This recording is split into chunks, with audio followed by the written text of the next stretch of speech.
은혜 베풀어 주옵소서. 예수님의 이름으로 감사하며 기도하옵나이다.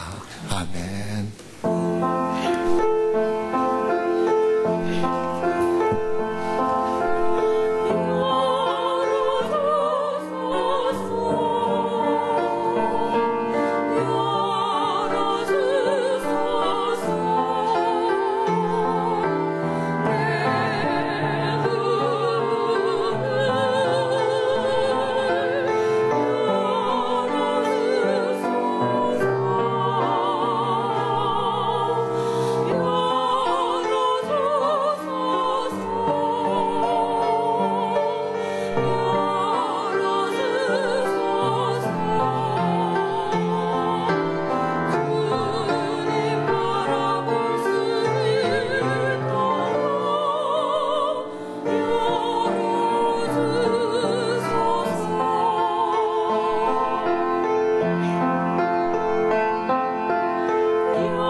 우리 하나님의 말씀 보도록 하죠. 하나님의 말씀 요한계시록 3장 1절에서부터 6절까지입니다. 제가 한 절, 여러분이 한 절 교독으로 읽도록 하겠습니다. 사대교회의 심부름꾼에게 이렇게 써보내어라. 하나님의 7영과 7뼈를 가지신 분이 말씀하신다. 나는 내 행위를 안다. 너는 살아있다는 이름은 있으나 실상은 죽은 것이다.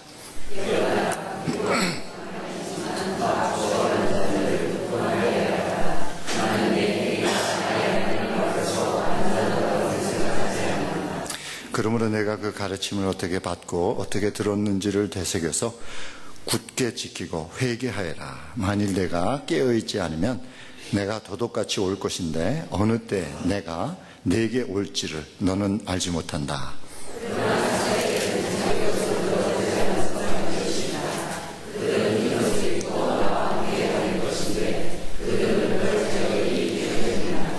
이기는 사람은 이와 같이 흰 옷을 입을 것인데 나는 그의 이름을 생명책에서 지워버리지 않을 것이며 내 아버지 앞에 아버지의 천사들 앞에서 그의 이름을 시인할 것이다.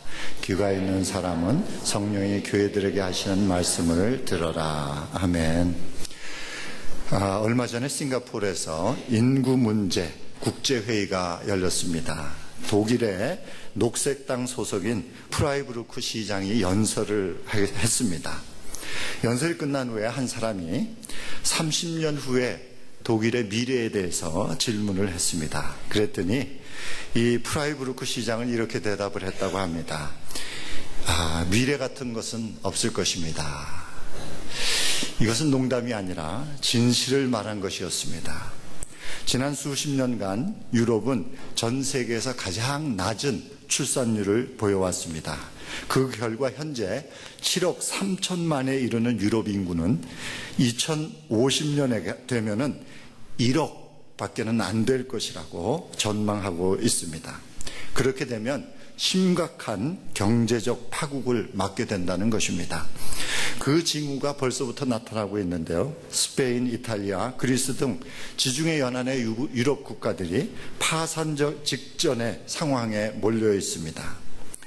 이 나라들은 가장 빠르게 노령화가 이루어지고 있는 그러한 나라들입니다.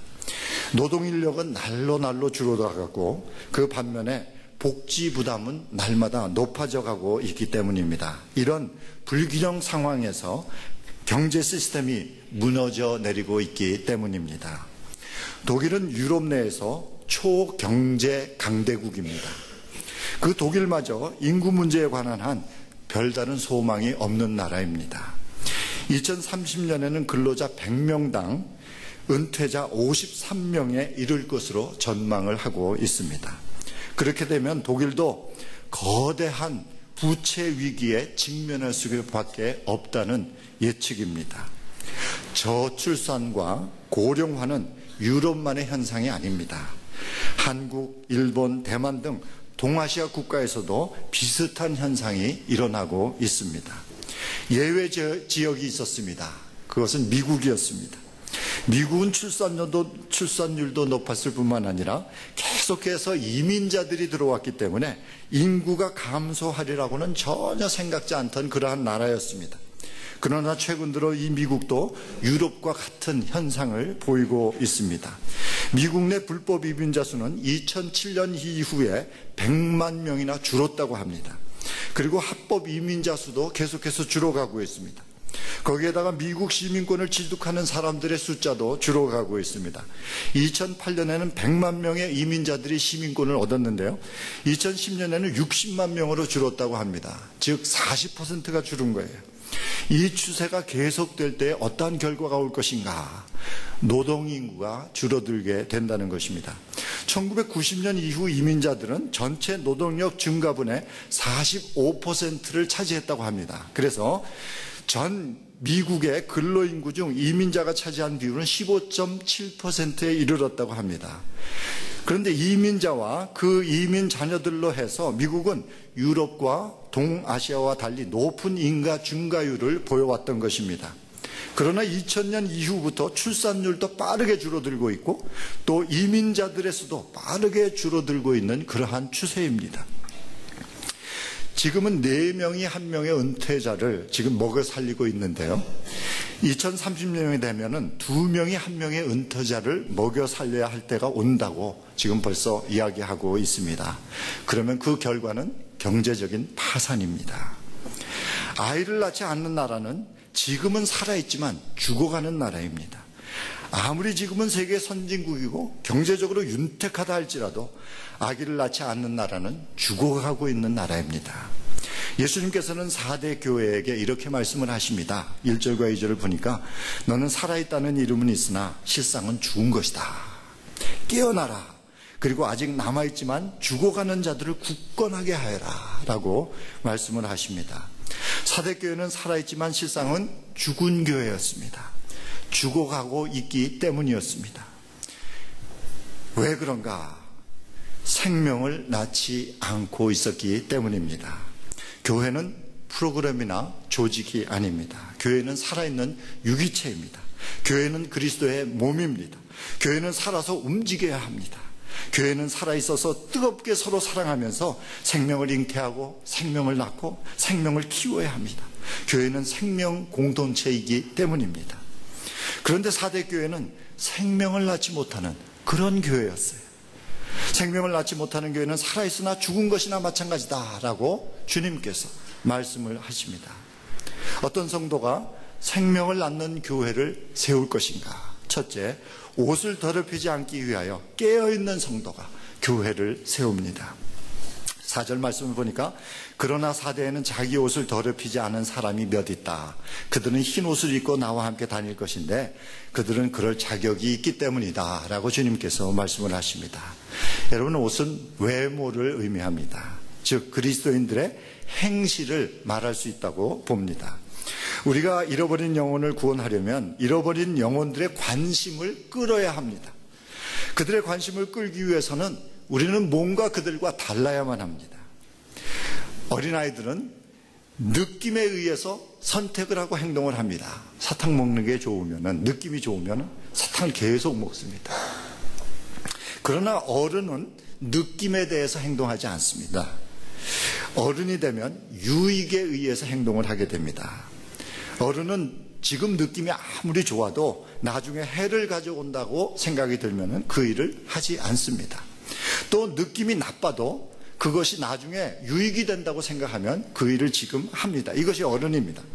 그런데 어른이 되어서도 느낌에 의해서 행동하는 사람들이 있는데 이런 사람들을 우리는 성인아이다 그렇게 이야기를 합니다. 그러나 그리스도인들은 유익에 의해서 행동하는 사람들이 아닙니다. 그리스도인은 진리에 의해서 행동하는 사람들입니다. 손해를 보더라도 그것이 진리이면 그것을 하는 사람들입니다. 유익이 된다고 하더라도 그것이 진리가 아니면 그것을 하지 않는 사람들입니다. 진리에 의해서 행동하는 것, 이것이 우리가 흰옷을 입었다는 것이요, 이것이 우리가 흰옷을 더럽히지 않는다는 의미입니다. 요한계시록을 보면은 예수님이신 어린 양이 하나씩 봉인을 뗍니다. 그런데 5번째 봉인을 떼니까 제단 아래 순교자들의 영혼이 있었는데 그들은 큰 소리로 부르짖고 있었습니다. 계시록 6장 10절 11절 보니까 이렇게 부르짖습니다. 거룩하시고 참되신 지배자님, 우리가 얼마나 더 오래 기다려야 지배자님께서 땅 위에 사는 사람들을 심판하시어서 우리가 흘린 피의 원한을 풀어주시겠습니까?